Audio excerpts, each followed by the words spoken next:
Voilà, donc on a chargé de la graine de lin pour un copain. Allez le livrer.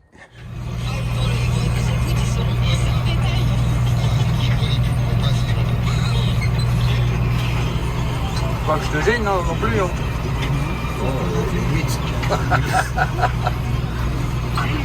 La libelle ta courbe là.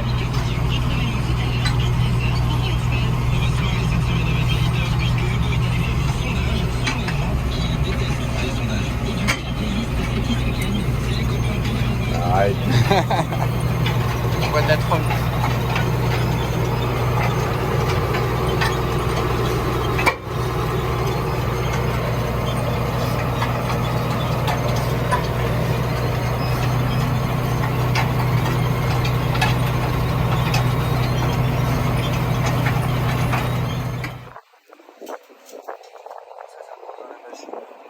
Ah, je te filme.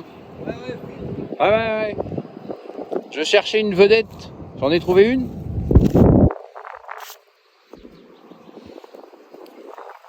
J'aime bien faire voir à... Et c'est la montée des marches. On est à Cannes. Hein? On va dire heureusement qu'il en reste, parce que comme je filme, si c'était vide... Bah oui. Ah, il a fallu que je coupe. Bah oui. Il en reste quoi là? 2 sacs?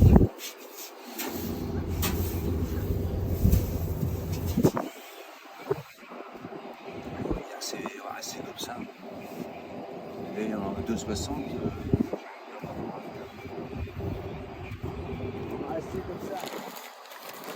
Je peux pas t'aider, Ouais, je suis... Je vois qu'il y en a qui travaillent pendant qu'il y en a qui filment. Ouais, c'est ça. Pardon. Oh là.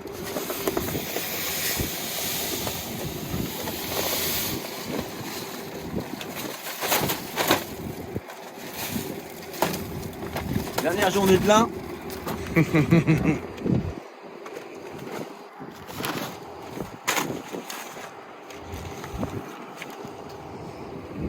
Non, mais je vais t'aider après quand t'auras fini.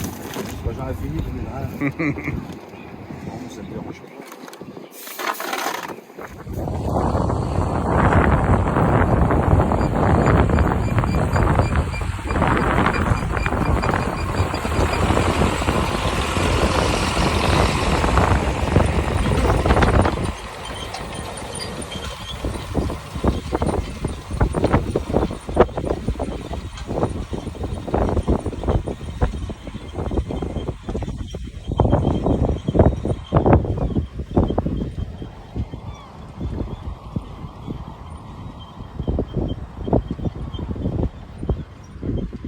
Et bien donc voilà le semis de lin. Donc de ce que j'ai compris, on sème 116 kilos par hectare. Donc il faut une terre suffisamment fine. Là, on les voit pas. Il faut une terre suffisamment bien fine, comme c'est une toute petite graine. Donc c'est déposé, voilà, elle est là. Déposé là, et puis après il va y avoir un passage de rouleau Cambridge pour surfacer tout ça, écraser un petit peu les derniers petits billots et comment que ça soit bien droit. Et de ce que j'ai compris, c'est aussi pour un petit peu se protéger des altises. S'il n'y a pas de billots, il n'y aura pas d'altise, ou il y en aura beaucoup moins. Apparemment, s'il y a des petits billots comme ça, les altises se cachent un peu dessous, quoi. Donc voilà.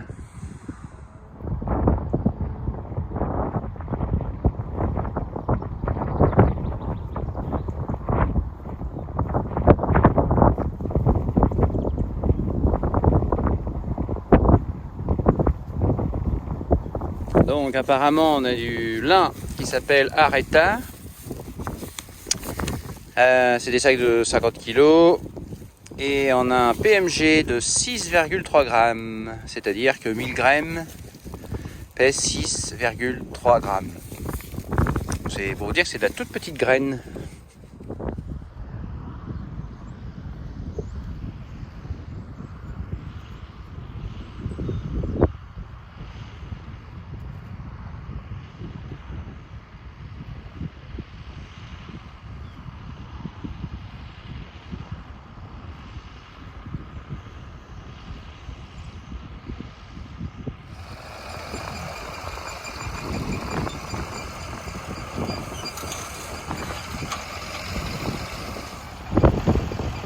Le devant, pré-pare-sol, passe avant, jumelage, le pré-pare-sol, plaque de devant.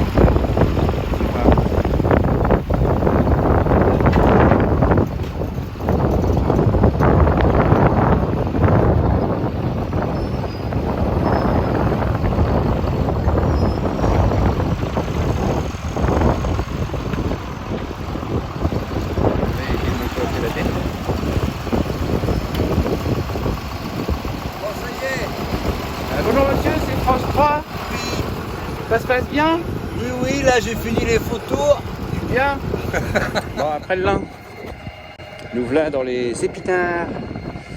Alors je viens biner mes épinards parce qu'ils sont très mal levés d'une part. Il y en a un là, ici. Il y en a un autre là. Il y en a un autre qui vient de lever là. Un autre là, tout petit. Un autre là. Et donc je passe un coup de bineuse pour essayer de détasser un peu tout ça, de réchauffer tout ça, enlever un peu de mauvaises herbes. Et puis il y aura ce qu'il y aura d'épinards, mais bon, c'est une culture un peu dérobée entre deux, donc ça vaut le coup quand même.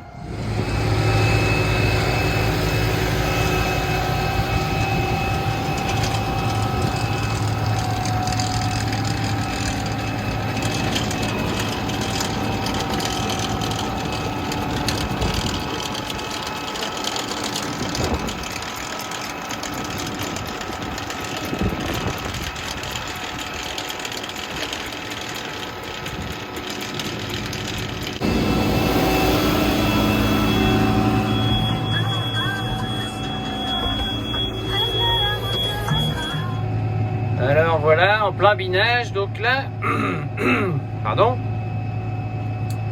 on est censé voir les rangs. Alors à l'œil nu, moi je les vois, je les devine. Là, si on zoome, non, on peut pas zoomer plus. Enfin bref, on voit les rangs, ça fait des petits traits verts, un petit peu, hop là, change de zoom. De focus, ça fait des petits traits verts un petit peu ici et ici, on les découvre au fur et à mesure en fait, un peu pas évident, là en bas on le devine un peu plus, vu que c'est mal levé, les plans sont tout petits, c'est pas facile, mais bon il y a des traces et semoirs donc ça va, c'est une consolation. Donc voilà la vue de l'intérieur, bon on se rend pas trop compte, avec cette petite manette je peux décaler à droite ou à gauche ma machine, ce qui me permet de suivre les rangs. Et puis le tracteur lui en soi il suit un peu la planche tout seul. Il est pas trop, il est sympa, il se débrouille tout seul. Bon, là nous voilà dans les petits pois. Donc les petits pois, ça ressemble à ça évidemment. Et donc là je leur fais un binage. Alors là j'ai des amis les pigeons, enfin c'est pas mes potes mais bon, ils font chier eux, pour être vulgaire, ils me coupent mes petits pois là. Alors je vais mettre un épouvantail. Et donc, c'est pas pour ça qu'on est là. On est là pour faire un petit binage. Donc ça se présente comme ça. Donc là j'ai la machine, elle décale un petit peu de terre dessus. Du coup ça les rechausse un peu, on a peut-être un peu de trop. Et on les voit toujours, c'est bon. Et puis surtout, ça met ça à l'air, les petits filaments là. Et puis ça aère aussi un petit peu le sol. Ça va, comme il fait un peu sec, ça va sécher. En fait, ça va servir, la couche qui est binée, va servir de paillage et du coup, on va moins avoir de perte d'eau.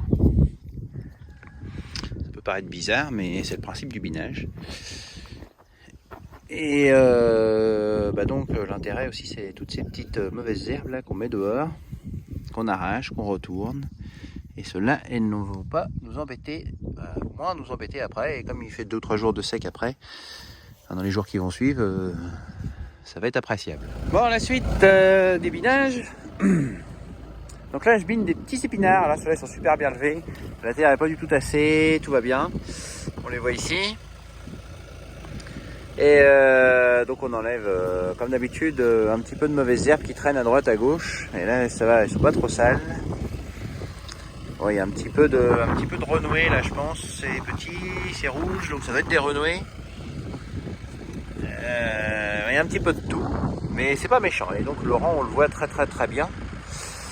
Et donc je les passe à la bideuse. J'aurais pu attendre un peu, mais voilà, bah là on voit qu'on met plein de petits filaments dehors. Donc ça c'est génial. Et au pire, donc là je passe un premier passage comme ça.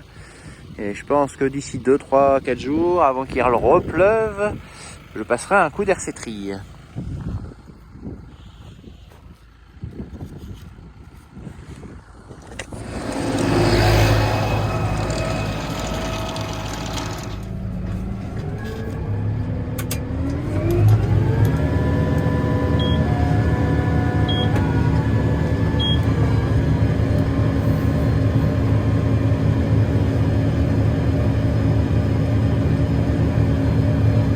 Et pour finir, pour continuer, je fais le premier butage des pommes de terre.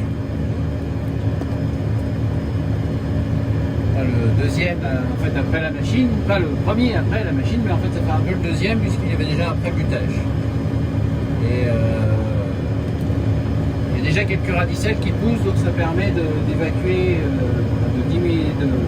d'éliminer les premières radicelles.